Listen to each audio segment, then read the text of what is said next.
It's funny. Someone DM'd me this. Kyle Smith leaves Washington State to go to Stanford. Someone DM'd me saying, "Is this a lateral move?" No, it is not. Stanford has they have $100 million. They can pay more than Washington State, and Washington State is about to get completely handicapped by this situation with the Pac-2. You saw Jonathan Smith leave his fucking alma mater, all right, at Oregon State to Michigan State, which, you know, I was surprised he did it, but I'm not too surprised because the amount of money you can offer. And then I think these coaches know the writings on the wall. And another thing is he was previously at San Francisco. So, and I think he was at St. Mary's as an assistant. So he spent a gigantic part of his career in the Bay Area. But also there's stability because they're, as much as they're joining the ACC, at least there's some stability to know that they have a home for the future. At least we think a little more stability than Washington State. But I mean, this is a proven winner everywhere he's been. You go back to what he did at Columbia. This guy went, 2 20-win seasons at Columbia. Only one, I think it was 2 losing seasons at Columbia. But then at San Francisco, he was very good. At Washington State, you saw him build that thing. 16-16 year 1, 14-13 year 2, then 2 NIT trips when they were knocking on the door. And then this past year, round of 32. To me, you want to get fucking crazy. I actually think this would have been, if you're a fan of, Washington, well, I guess you can't hire a guy from Washington State. Okay.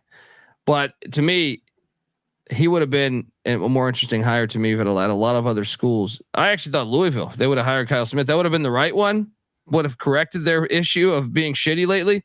Yeah. But it's not a sexy hire. This is one where I guarantee you 5 years from now, he'll still be at Stanford. I mean, unless someone else hires him, but I'm saying like Stanford won't be firing him in the next 5 years. I even think you could talk me into Michigan hiring Kyle Smith as potentially a better hire than Dusty May. What do you think, Mac? This is an A. Yeah, this is as good as Stanford. If they would invest, they could be Virginia of the West Coast, in my opinion. Dude, if they ever just care about athletics, they have money that other schools do not have. But and they could be very, very good. Yeah, and this guy's won at 3 different programs now. Columbia, people forgot that Columbia's the hardest job in the fucking Ivy too. Well, and then he goes to San Fran, and he's the one that really put it on a tee for Todd Golden to really excel. He won 20 plus games in 3 straight years. And then Wazoo, nobody wins at Wazoo other than Tony Bennett. And then Kyle Smith finally gets it there, gets it going. He had a winning record in the Pac-12, 3 straight years to end it. That program was as bad as ever when he took over. So I think it's an A. I don't see how Stanford could have done better than this hire. And it's not sexy either.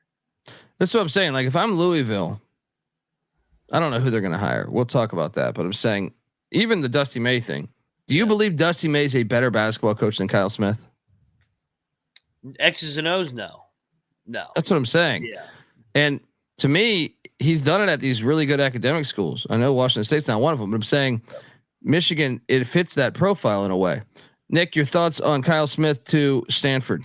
Yeah, I mean, look, you're excited in the ACC to see Kyle Smith, right? I still haven't gotten used to that yet.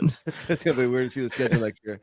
Pullman is such a hard place to win at, and the way he slowly built up that program over 5 years or so, it has been very impressive. And I guess this goes back a while now, but for us old guys, like in the '90s, when Mike Montgomery had Stanford rolling, he made 10 straight NCAA tournaments. He made a Final Four and Elite Eight. So you don't have to go back too far where Stanford was actually a very good basketball program. So since then, I think they had some bad hires with like Trent Johnson and Johnny Dawkins didn't really pan out there either. And then the 7-year leash, Jared Haas. Yeah, I know he broke up there, but Jared Haas, I don't know. Come on, where was I? There you go. You're back. Say it again. Jared Haas. You're on Jared Haas. 7-year lease. Yeah, the 7-year leash, So I think he's coming into a good situation where, again, expectations are low. He'll have time to build up the program exactly like he did at Wazoo. So I think the hire made a ton of sense. Yeah. I mean, this is I think probably the best one of the whole, at least thus far to me, that just makes sense. And I think if you're a fan of Stanford, you got to say, okay, we're getting the band back together. And considering you fumbled the Madsen thing a year ago, yeah, I think it's like best case scenario that you could have done.